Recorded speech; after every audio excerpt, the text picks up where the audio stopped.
Saludamos a todos los que nos acompañan a través de la radio, televisión e internet, por medio de nuestro canal de YouTube, así como a través del portal Vatican News, y aquí nos está viendo a través de Facebook Live. En imágenes ya vemos a la presidenta del Congreso de los Diputados, al presidente del Senado, el presidente del Gobierno de España, junto al Papa León XIV y el secretario de Estado, el cardenal Pietro Parolin. Saludamos especialmente en el día de hoy a las emisoras que conectan con nosotros: Cetelmont, Televisión de Alicante, Popular Televisión de Murcia, Pax Televisión de Perú, Radio Vicentina Chile, Radio Magna Chubut Argentina, Radio María El Salvador, Radio María Paraguay, Radio María en Colombia, Radio María en Venezuela, Radio La Voz de María en Ecuador, Radio Paz de Miami, Radio Vida en Abundancia en Washington, Valores Media desde el Valle de San Fernando en Los Ángeles, California, el Consejo Episcopal Latinoamericano y Caribeño. Escuchamos en esos momentos el himno del Estado del Vaticano.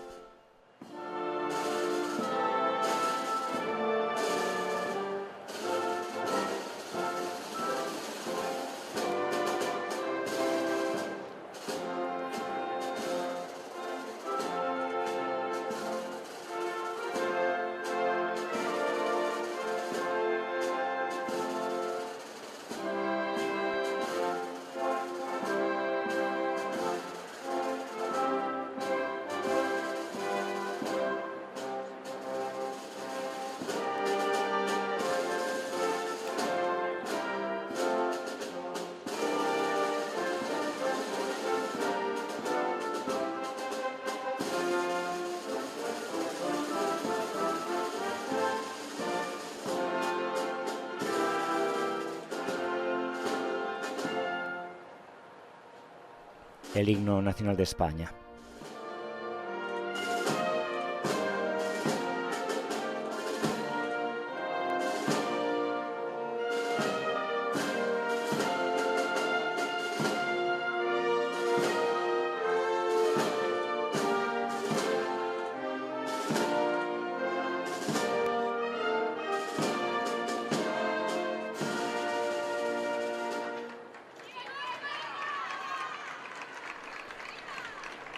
De esta manera se ha dado la bienvenida al Papa León XIV en este día histórico para España, en la que por vez primera en su historia un sucesor de San Pedro, un Papa, va a pronunciar un discurso tanto a los miembros del Congreso de los Diputados como a aquellos que forman el Senado. Las dos cámaras en este día van a estar juntos para escuchar las palabras, el discurso del Papa León XIV.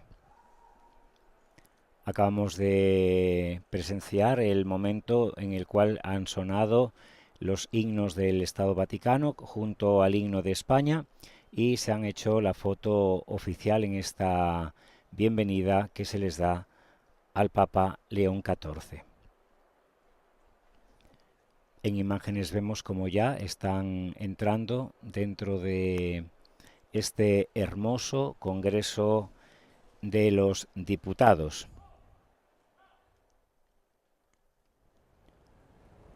Es la Cámara Baja del Parlamento Español, compuesta por 350 miembros elegidos según un sistema proporcional. Junto con el Senado, la Cámara Alta forma las Cortes Generales, es decir, el órgano legislativo de España.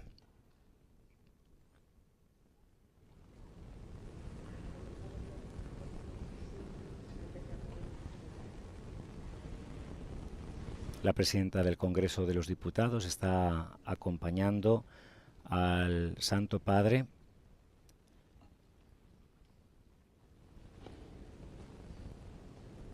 que le presenta a otras autoridades del país. El territorio nacional de España se divide en circunscripciones que corresponden a las provincias, a las que se le asigna un número de escaños proporcional a la población. Las ciudades autónomas de Ceuta y de Melilla, que no forman parte de ninguna provincia, forman una circunscripción representada por un diputado cada una, elegido por un sistema mayoritario. El Congreso se renueva cada 4 años, salvo disolución anticipada, bien por parte del rey, a petición del primer ministro, en este caso del presidente del gobierno. La disolución puede tener lugar conjuntamente o por separado con la del Senado. El Palacio de las Cortes, en la Plaza de las Cortes, se encuentra justo donde una vez estuvo el convento del Espíritu Santo, que después de haber sido abandonado por los frailes tuvo una historia bastante irregular hasta que entre 1834 y 1841 se utilizó como sede del Congreso.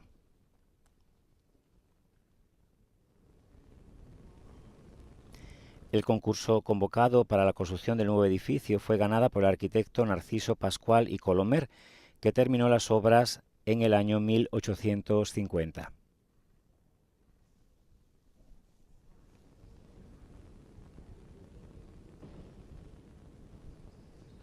La fachada principal tiene una escalera que sube hasta el pórtico de estilo neoclásico, con 6 importantes columnas estriadas de orden corintio, sobre las cuales se levanta un frontón triangular decorado con bajorrelieves de Ponciano Ponzano. Los leones simbólicos colocados a los lados de la entrada, obra del mismo escultor, se han fusionado con el hierro de los cañones conquistados durante la guerra hispano-marroqueña del año 1859. La puerta de bronce cincelado bajo el frontón se abre solo en ocasiones especiales, especialmente cuando lo visita el Congreso de los Diputados el rey Felipe VI. En esos instantes, en imagen, estamos viendo cómo el Santo Padre está saludando a los distintos miembros de los partidos políticos, unos que apoyan al partido que ahora gobierna en España, así como a los partidos de la oposición.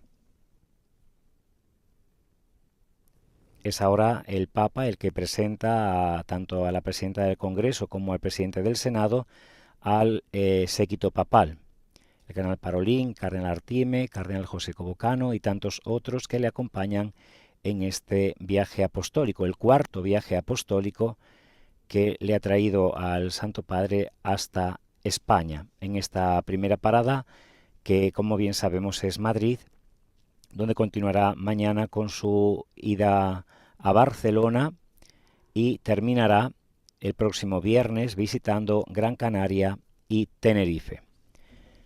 El Papa León XIV ahora ha sido invitado a escribir su firma, su mensaje en el libro de honor del Congreso de los Diputados.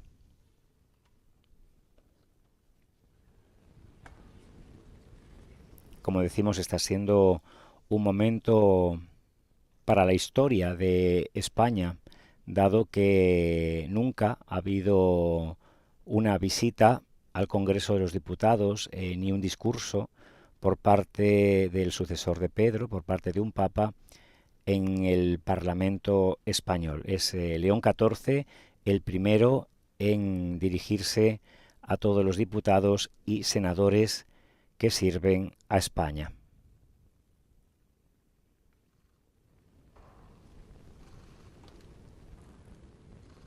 Posteriormente a este encuentro del Papa con los representantes de los ciudadanos, tendrá lugar el encuentro también del Papa León XIV en la sede de la Conferencia Episcopal Española con todos los obispos del país, a los que se dirigirá mediante un discurso. Así será la mañana del sucesor de Pedro.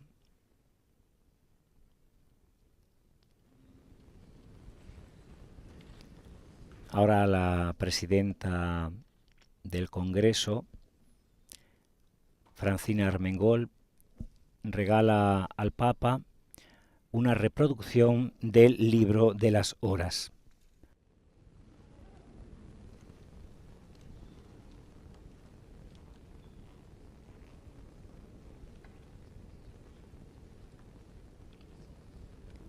También el presidente del Senado entrega al Santo Padre de un regalo, otro texto, una reproducción de un texto antiguo que en este momento don Pedro Royan Ojeda, presidente del Senado, está explicando brevemente al Papa León XIV.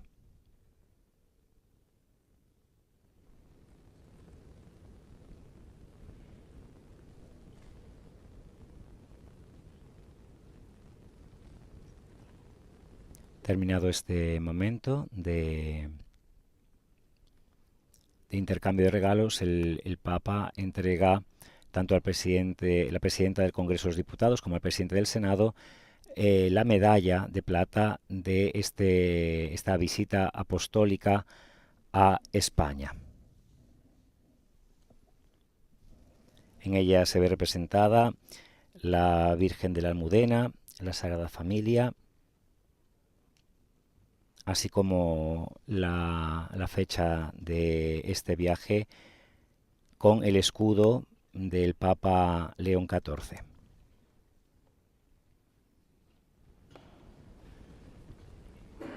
Finalizado este primer momento, los diputados y senadores son invitados a ocupar sus sitios dentro del edificio, dentro del salón, donde escucharemos dos discursos. El primero será las palabras de bienvenida de la presidenta del Congreso de los Diputados y finalizaremos con el discurso del Santo Padre a las dos cámaras, tanto al Congreso como al Senado.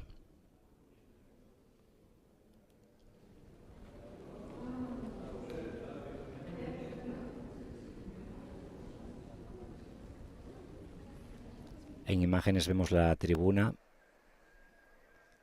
principal del Congreso.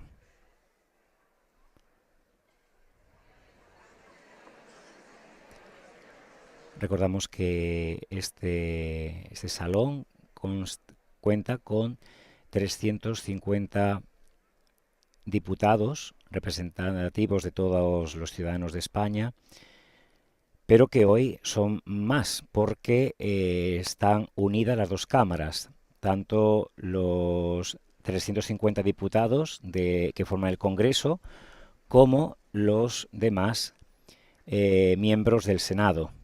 Hoy las dos cámaras se han unido para escuchar, recibir esta presencia y sus palabras del Papa León XIV.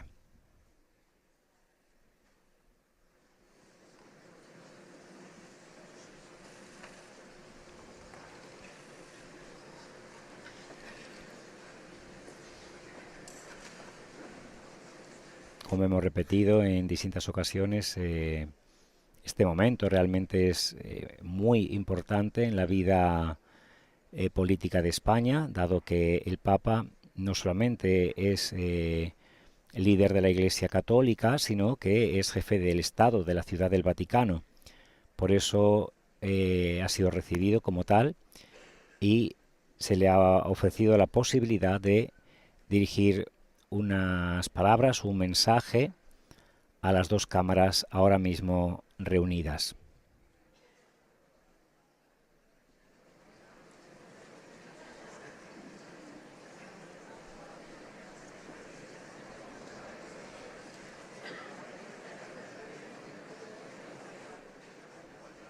Ya se van acercando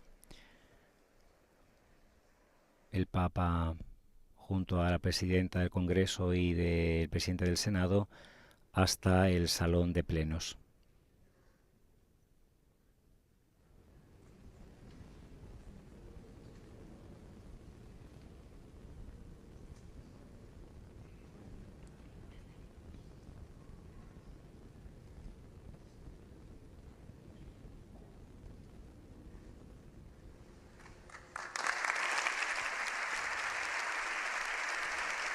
La primera ovación de los miembros del Congreso y Senado de bienvenida al Papa León XIV.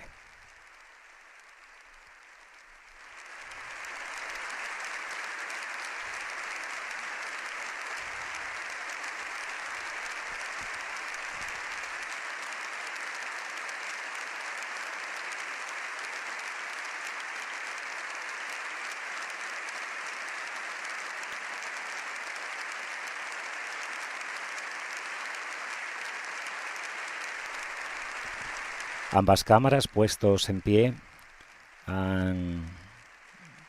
aplauden largamente al Papa.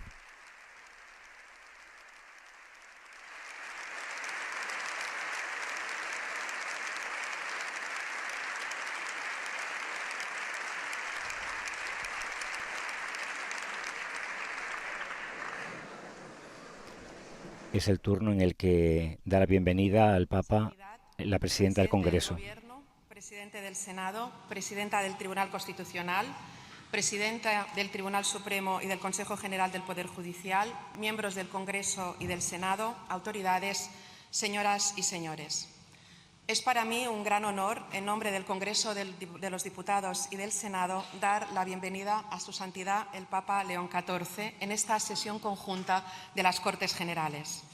Le recibimos con respeto institucional, con afecto sincero y con la conciencia del significado profundo que tiene su presencia hoy en esta Cámara, sede de la representación democrática del pueblo español.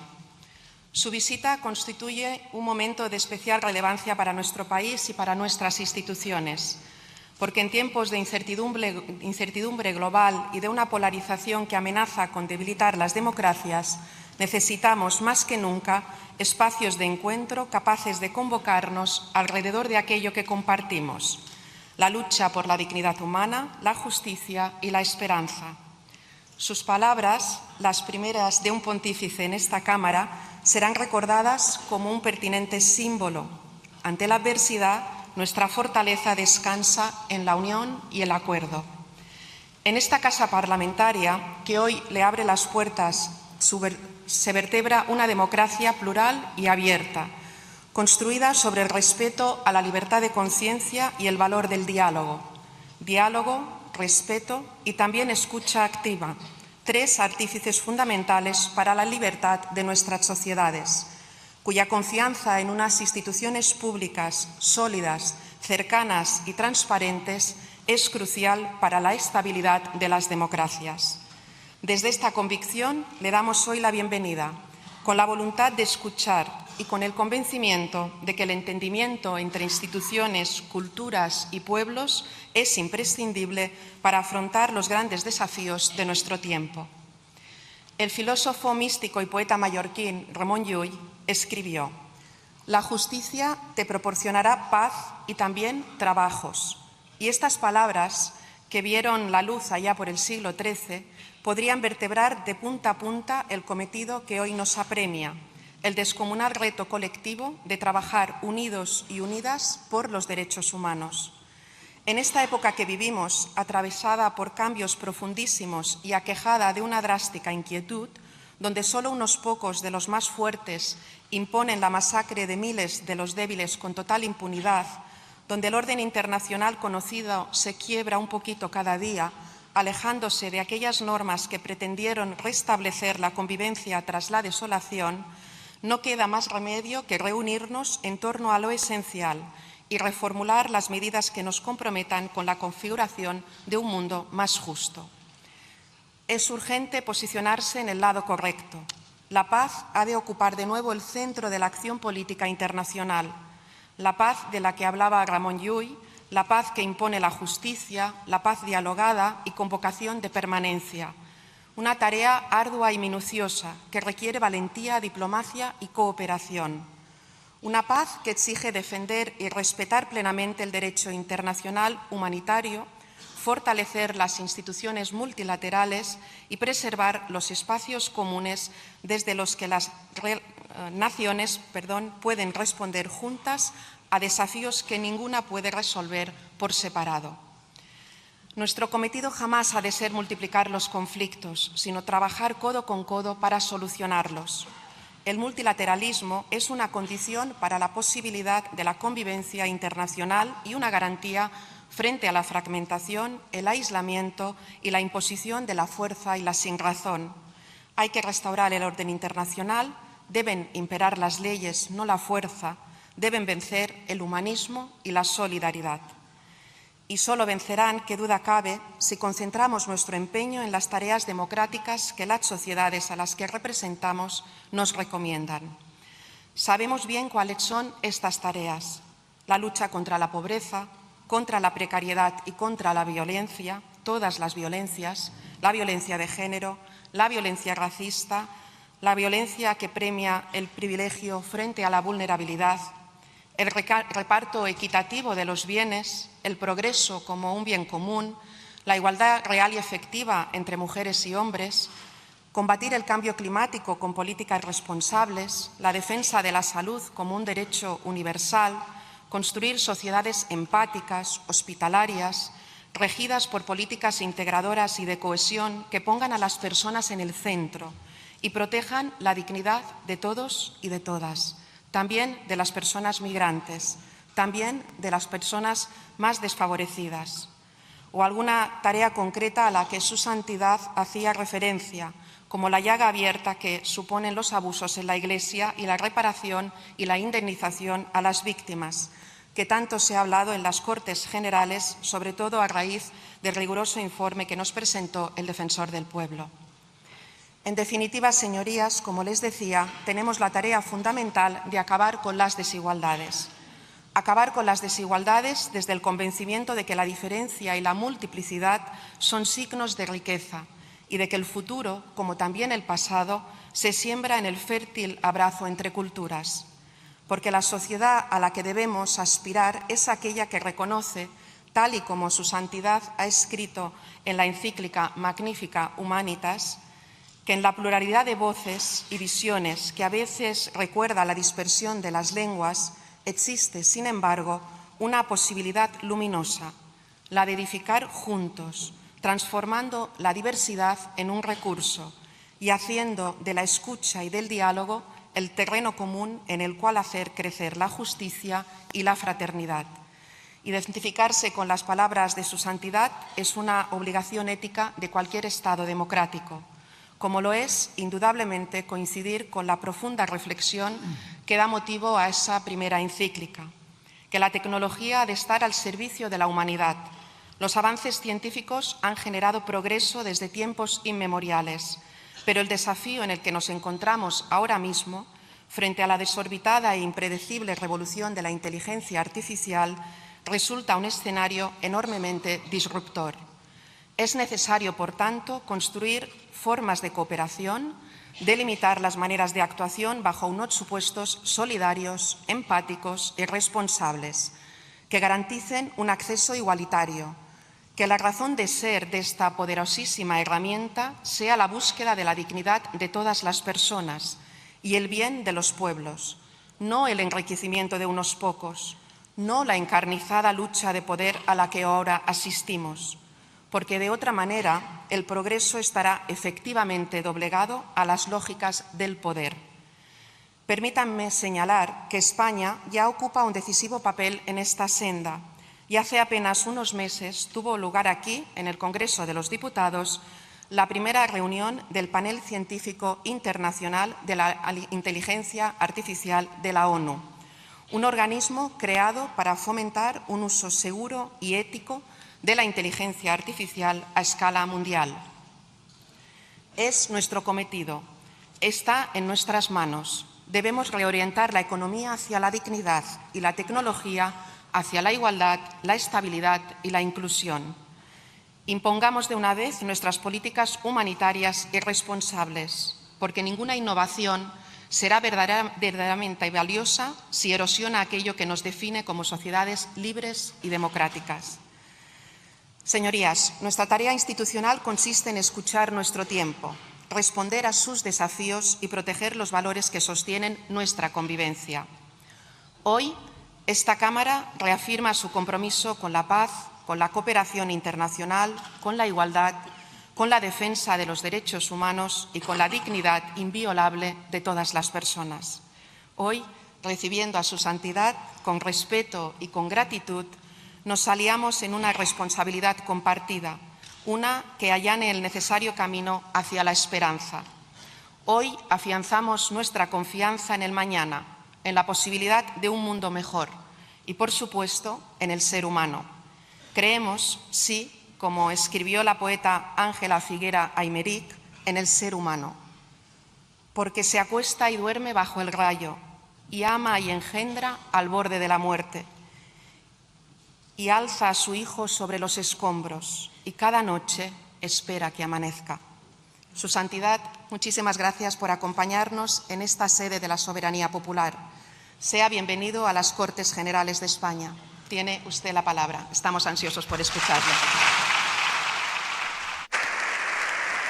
Este ha sido el mensaje, las palabras de Francina Armengol, que es la presidenta del Congreso de los Diputados.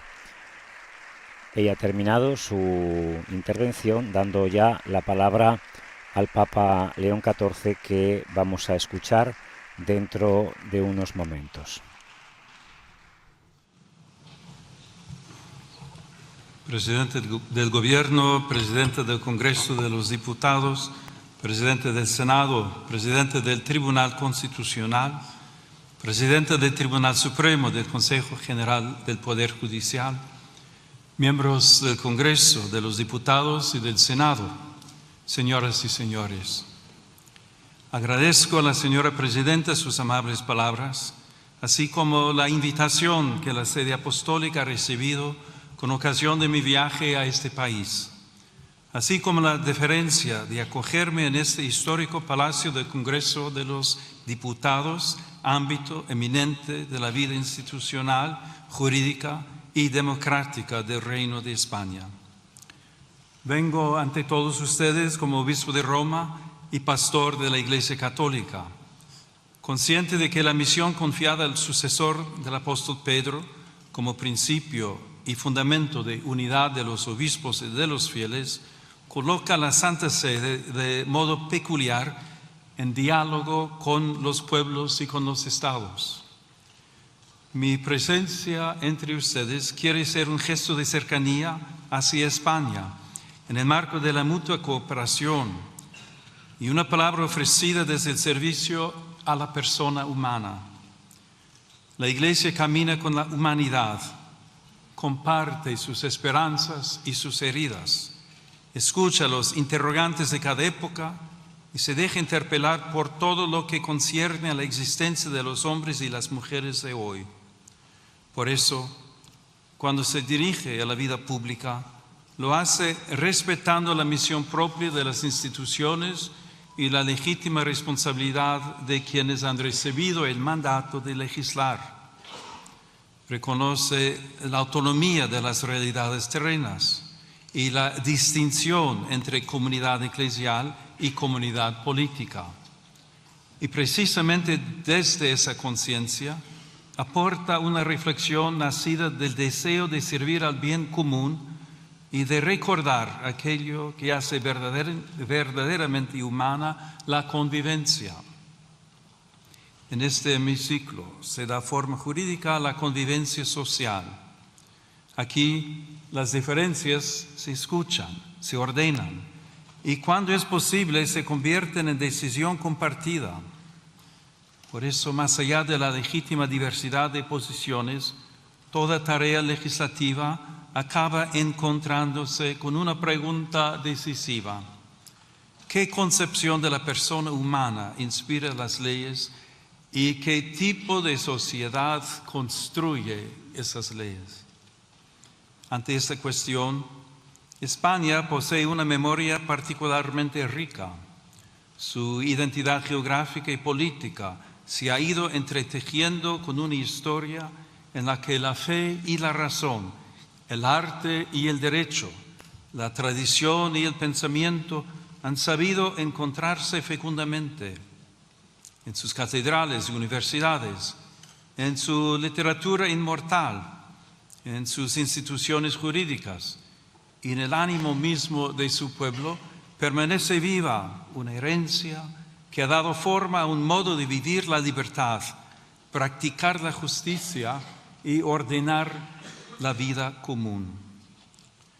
Desde las páginas universales del Quijote, donde Cervantes proclamó que la libertad es uno de los más preciosos dones que a los hombres dieron los cielos, hasta la hondura espiritual de Santa Teresa de Ávila, y desde la gran tradición jurídica española hasta la inquietud metafísica de Unamuno, que recordaba que el hombre no se resigna a morir del todo, España ha sabido mirar al ser humano como algo más que una pieza del orden social, económico, político. Lo ha reconocido como criatura abierta a la verdad, dotada de libertad y movida por una sed de eternidad que ninguna realidad temporal logra extinguir. En una palabra, como alguien cuya dignidad precede a toda utilidad y a cuyo servicio está sujeta la acción legislativa.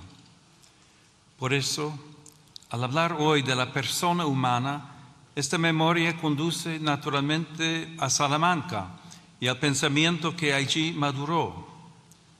La presencia simbólica en esta sala de los reyes Isabel y Fernando remite a aquel momento en que España quedó situada ante responsabilidades históricas de alcance universal. Pocos años después, Salamanca habría de asumir con singular lucidez la reflexión moral y jurídica que ese escenario reclamaba. En aquella sede universitaria, hace 500 años, cuando se abrían mundos nuevos y posibilidades inmensas en las relaciones entre los pueblos, algunos maestros comprendieron que la razón no podía ser invocada para revestir de legitimidad cuanto la fuerza o el interés presentaban como conveniente.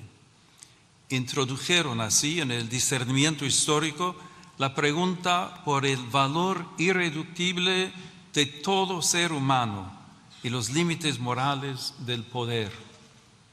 Hay que reconocer que la sociedad y la misma Iglesia no siempre estuvieron a la altura de las intuiciones que encontraban eco en su propia tradición cristiana. Sin embargo, aquel interrogante abrió un horizonte intelectual y moral que desbordó su propio momento histórico.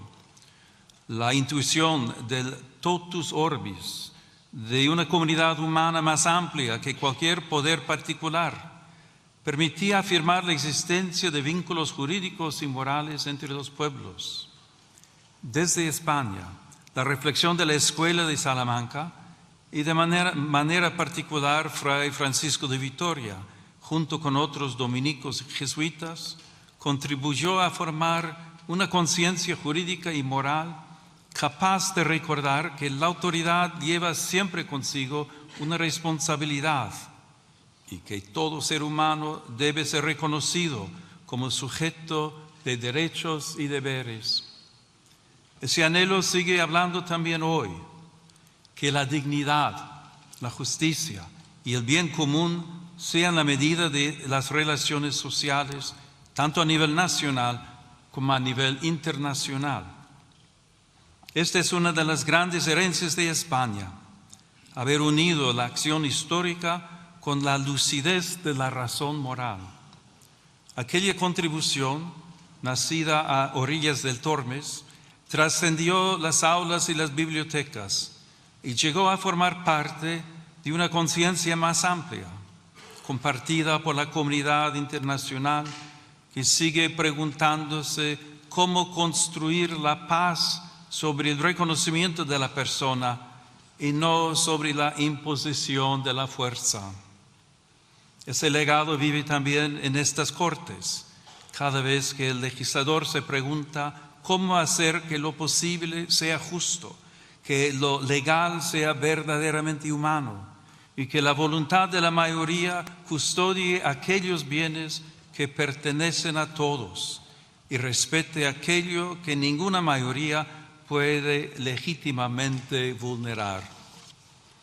La pregunta salmantina sigue acompañando la tarea de quienes sirven a la vida pública. Hoy, los nuevos mundos que se abren ante nosotros ya no se dibujan en los mapas, se despliegan en la técnica, en la economía, en la biomedicina y en el universo digital, donde el poder humano alcanza ámbitos cada vez más delicados de la vida personal y social.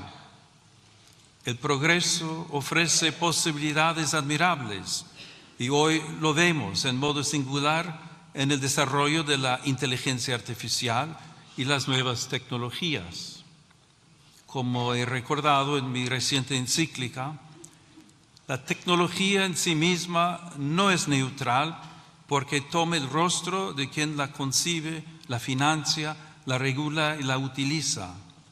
Por eso, ante las transformaciones de nuestro tiempo, nuestro discernimiento debe centrarse en qué lugar ocupa la persona humana en nuestras decisiones y cómo se plantean hoy de manera nueva la dignidad del trabajo, la solidaridad, la política social y el bien común. Este discernimiento comienza por una afirmación primera.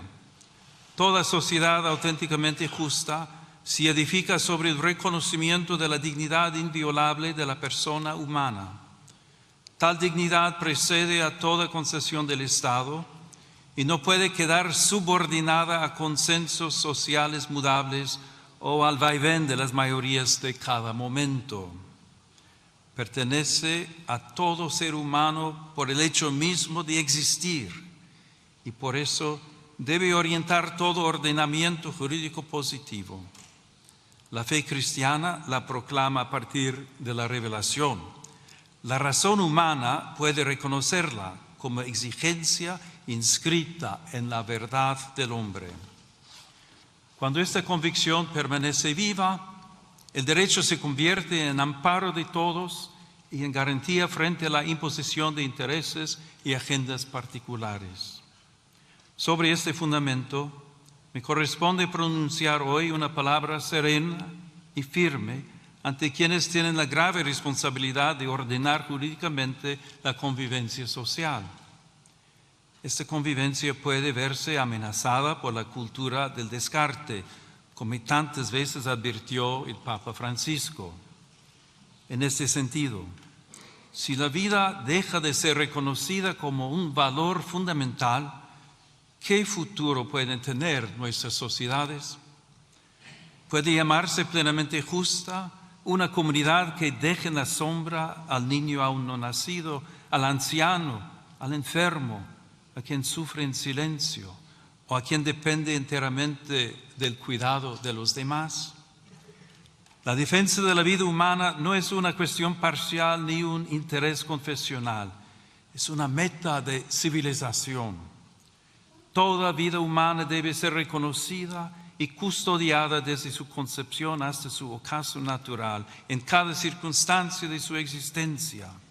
Cuando esta certeza se oscurece, los más vulnerables son las primeras víctimas y la ley pierde su significado más profundo, servir y proteger a cada persona. Por eso la grandeza moral de una nación se manifiesta sobre todo en su capacidad de acompañar, proteger y amar aquellas vidas que atraviesan mayor fragilidad. El bien común es, en cierto modo, la forma social de la dignidad humana. No consiste en la mera suma de intereses particulares, sino en el conjunto de condiciones de la vida social que hacen posible a las asociaciones y a cada uno de sus miembros el logro más pleno y más fácil de la propia perfección. Cuando el bien común deja de ser horizonte compartido, la acción pública corre el riesgo de fragmentarse en intereses parciales, incapaces de custodiar aquello que pertenece a todos. En este contexto, reviste particular importancia la familia, realidad humana primera y fundamento natural de la comunidad. En el hogar se entrelazan las generaciones y se transmite una memoria viva que da continuidad interior a la sociedad. Allí donde la familia es sostenida, se fortalece también la estabilidad espiritual y social de las naciones. La familia será siempre la primera escuela de humanidad en la que se aprende, antes que en cualquier otro lugar, la gramática elemental de la convivencia. Recibir la vida, cuidar al otro, perdonar, servir y pertenecer. También las instituciones educativas ocupan un lugar decisivo en esta tarea. En ellas, las nuevas generaciones pueden aprender a buscar y amar la verdad y a cuestionarse sobre el sentido de la vida y la dignidad de cada persona. Por eso, muchos padres deseosos de que sus hijos aprendan a relacionarse, a pensar con espíritu crítico y a adquirir valores sólidos, depositan en ellas grandes esperanzas como valiosas aliadas en su educación. Esta colaboración ha de respetar siempre el derecho primario e inalienable de los padres a elegir el tipo de educación y de formación que reciben sus hijos, en coherencia con sus propias convicciones morales, culturales y religiosas. La afirmación de la dignidad humana no puede permanecer abstracta cuando tantas personas se ven obligadas a dejarlo todo para buscar paz, seguridad y futuro. También el trágico drama migratorio interpela hoy la conciencia de las naciones y el fundamento ético del orden internacional. Numerosos hombres, mujeres y niños se ven obligados por circunstancias muchas veces dramáticas a partir de sus comunidades y dejar atrás seres queridos, historias y vínculos. Esta realidad rebasa cualquier lectura puramente demográfica o económica. Constituye una cuestión eminentemente moral y jurídica. Ahí donde una persona es discriminada por su origen nacional, étnico, religioso o lingüístico, o por su condición económica y social, se vulnera gravemente el principio universal de la igual dignidad de todos los seres humanos. La situación de los migrantes y refugiados exige una respuesta que mire a las personas, afronte las causas que las obligan a partir y vaya más allá de la mera gestión de flujos.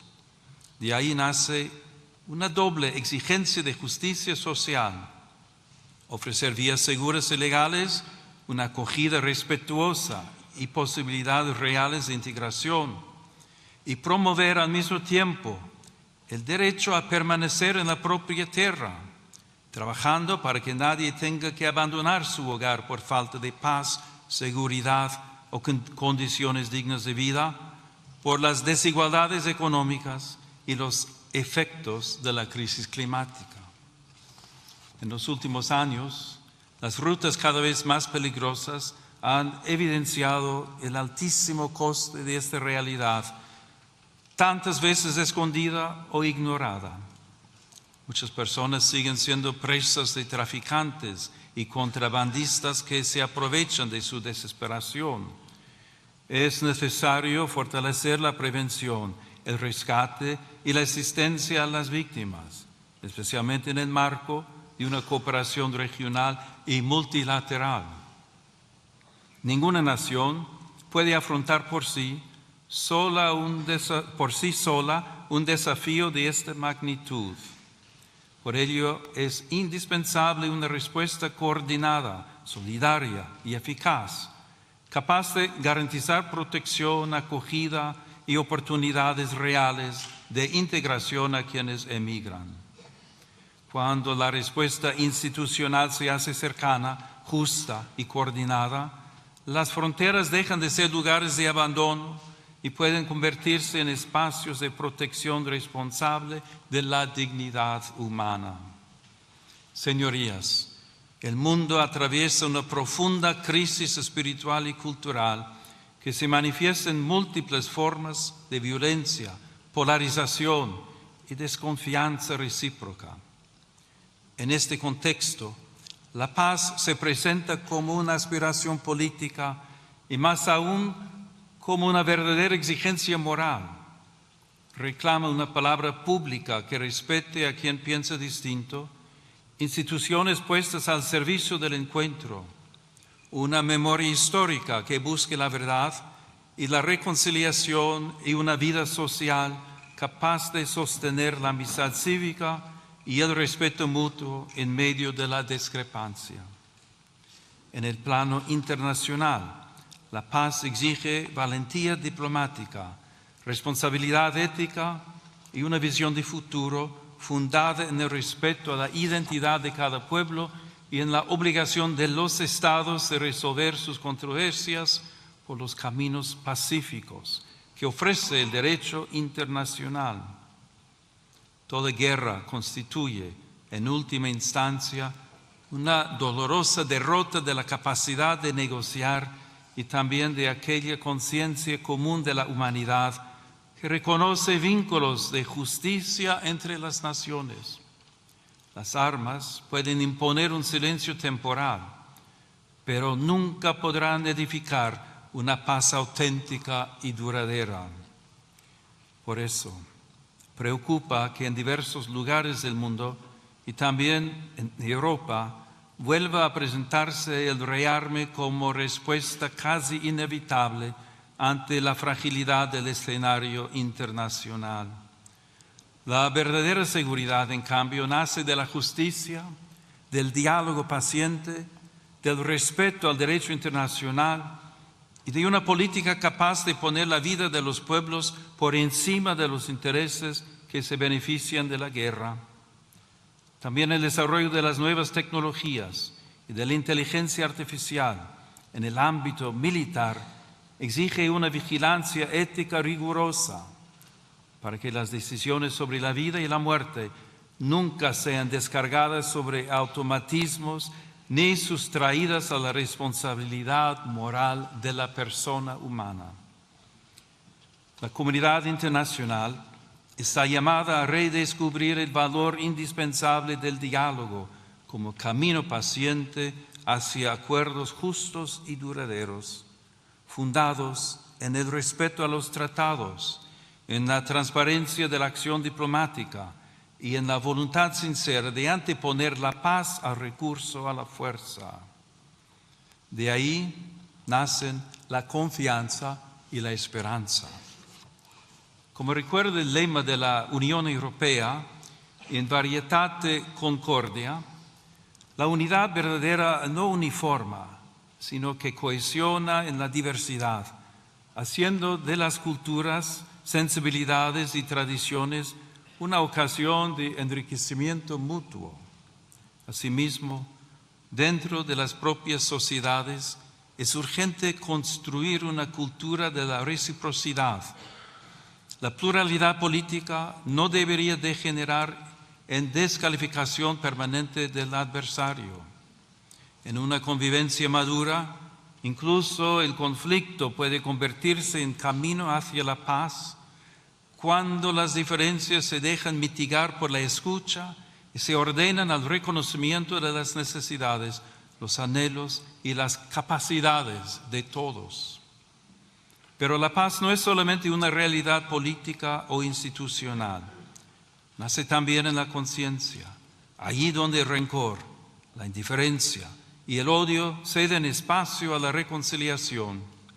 Por eso se instaura y se protege también a través del lenguaje. Las palabras pueden abrir caminos o cerrarlos, pueden iluminar la realidad o deformarla hasta hacer imposible el encuentro. Quienes ejercen una responsabilidad pública tienen por eso una especial obligación de custodiar la palabra para desarmar el lenguaje. La firmeza no exige desprecio, la discrepancia no conlleva humillación. De este respeto al otro nace también el deber de custodiar el espacio donde maduran sus convicciones, su conciencia y su relación con Dios. La atención a ese ámbito interior permite comprender mejor una cuestión decisiva para toda sociedad verdaderamente democrática: la libertad de pensamiento, de conciencia y de religión, derecho fundamental que tutela el ámbito más íntimo de las personas. La libertad sobre la que se edifica el Estado contemporáneo, si es auténtica, reconoce la dimensión religiosa del ser humano, la respeta y la tutela jurídicamente, y evita que alguien tenga que renunciar a contribuir a la sociedad en la que vive por causa de su fe. Sin confundir el plano jurídico con el moral, conviene recordar también que la libertad necesita una comprensión plena de sí misma. Ser libre no significa únicamente estar libre de coacciones o disponer de muchas posibilidades de elección. Significa poder reconocer el bien y adherirse a él responsablemente. Por eso, toda sociedad efectivamente libre requiere también una justa delimitación del poder público, de modo que la libertad de las personas, de las comunidades y de las asociaciones no sea indebidamente restringida. Desde esta perspectiva, la legítima autonomía del orden temporal jamás debe interpretarse como hostilidad hacia el fenómeno religioso. La fe no pretende imponerse mediante privilegios ni coerciones. Sin embargo, tampoco puede ser relegada al silencio como si fuese irrelevante para la vida pública. En este contexto, el sigilo sacramental de la confesión reviste una importancia especial para la Iglesia Católica. Se inserta en el ámbito más amplio de la libertad religiosa, que garantiza a las comunidades creyentes un espacio propio de vida, organización y disciplina interna. Tutelarlo jurídicamente, como sucede de modo análogo en algunas profesiones, significa preservar un espacio sagrado de libertad interior, donde el creyente puede abrir su alma ante Dios sin temor a presiones externas, como reconocen también las normas internacionales. Señoras y señores, permitan que me detenga un instante en algunas imágenes que adornan esta cámara. En este salón de sesiones, la luz natural entra por el lucernario que corona la sala. Esa luz que viene de lo alto puede recordar que también la política necesita reconocer una medida que la precede y la supera. También las pinturas que evocan en la parte superior del muro principal la recepción del Evangelio y del Decálogo recuerdan algo esencial, sin confundir el orden político con el religioso. Esos signos invitan a reconocer que la libertad moderna ha sido preparada también por una larga educación de la conciencia, profundamente marcada por la tradición cristiana. En esa escuela interior, los pueblos aprendieron que el derecho debe servir al bien, que la justicia pone límites a la fuerza, que el poder necesita legitimidad, que los pobres pertenecen plenamente a la comunidad, que el extranjero debe ser acogido conforme a su dignidad y que la vida humana jamás puede ser tratada como mercancía. Una ley no alcanza su verdadera grandeza por el mero hecho de haber sido formalmente aprobada. La alcanza cuando, además de ser válida en su forma, puede comparecer ante la dignidad de la persona y salir de ese examen sin avergonzarse. Les invito a alzar pues la mirada, no para alejarse de la realidad, sino para recordar que toda decisión de las autoridades públicas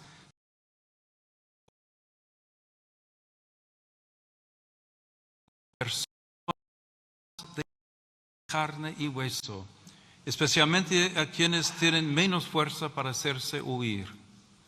Porque la altura de miras consiste precisamente en mirar con más hondura aquello que está en juego en cada decisión pública. Por eso, junto a las respuestas técnicas y las reformas legales, hace falta también una renovación moral. España puede ofrecer mucho en este camino. Cuenta con una lengua que une continentes, una tradición cultural, jurídica y espiritual que ha sabido poner en diálogo fe y razón, derecho y conciencia, unidad y pluralidad. Esta experiencia histórica recuerda también el valor de la concordia y del esfuerzo paciente por construir una convivencia pacífica y justa. Que esta noble nación jamás pierda la memoria de sus raíces ni la audacia de mirar al futuro. Que España continúe siendo tierra de encuentro, de cultura, de solidaridad y de esperanza. Y que su vida pública sepa unir siempre la firmeza de las convicciones con la nobleza del diálogo y la grandeza del servicio. Que Dios conceda paz a todas las naciones de la tierra, concordia a las familias y serenidad a las conciencias. Y que sobre el reino de España, marcado por la huella apostólica de Santiago y por la presencia maternal de la Virgen del Pilar, desciendan días de prosperidad, justicia y paz duradera. Muchas gracias. Así finaliza el discurso del Papa León XIV al Congreso y al Senado de España unidos en este salón de plenos del Congreso de los Diputados. Todos se han puesto en pie y le aplauden. Unas palabras realmente sinceras, llamando a la unidad, a la justicia, poniendo a la persona en el centro. Un mensaje cargado de los valores del Evangelio, como por supuesto el Papa siempre lleva en el corazón, sin confundir la comunidad política con la comunidad religiosa, pero defendiendo siempre la dignidad de la persona y los grandes valores que todo hombre y mujer llevan en su corazón. Ha sido un largo mensaje, realmente un mensaje muy interesante, que puesto en práctica, por supuesto que conllevará días de paz, de prosperidad, de justicia, de esperanza, no solamente para el país que el Papa está visitando, España, en estos días, sino para todos los países del mundo, buscando siempre la justicia social, la dignidad de la persona, la paz.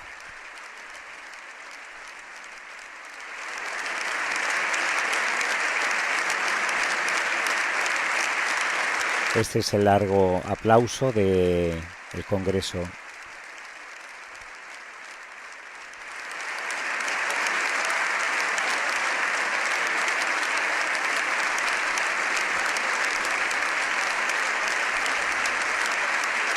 En imágenes vemos también al expresidente del Gobierno de España, Mariano Rajoy, así como algunos de los presidentes de las distintas comunidades autónomas de España.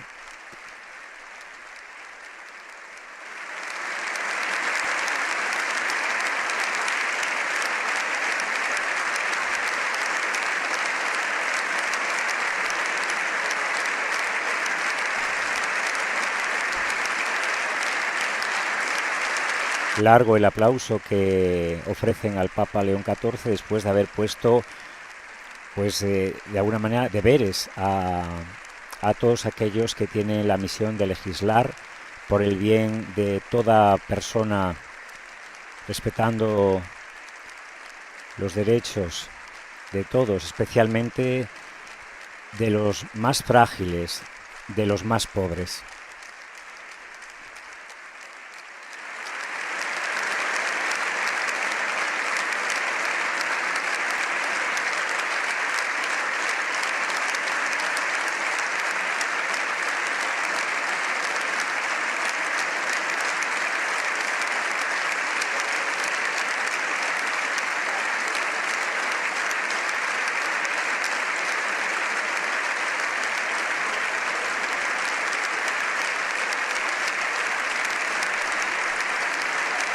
Que esta noble nación, decía el Papa León XIV, jamás pierda la memoria de sus raíces ni la audacia de mirar al futuro. Que España continúe siendo tierra de encuentro, de cultura, de solidaridad y de esperanza. y que su vida pública sepa unir siempre la firmeza de las convicciones con la nobleza del diálogo y la grandeza del servicio.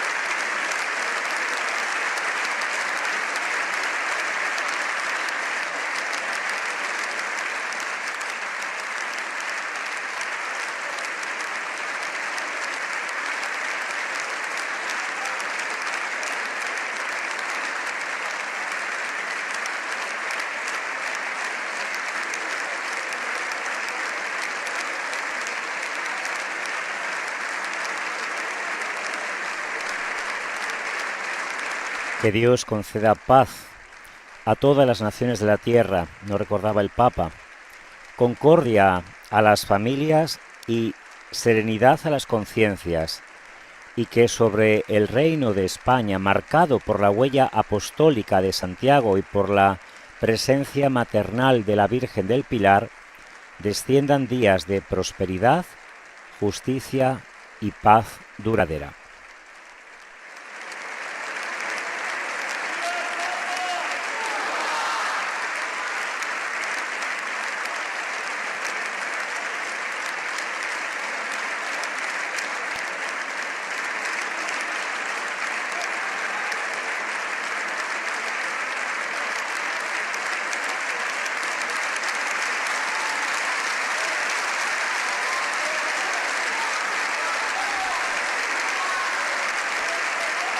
Nuevamente se repite con más efusión el aplauso, largo aplauso al Papa León XIV en este discurso impecable, magnífico, que tanto bien nos hace escuchar. Y por supuesto que estamos llamados todos a llevar adelante.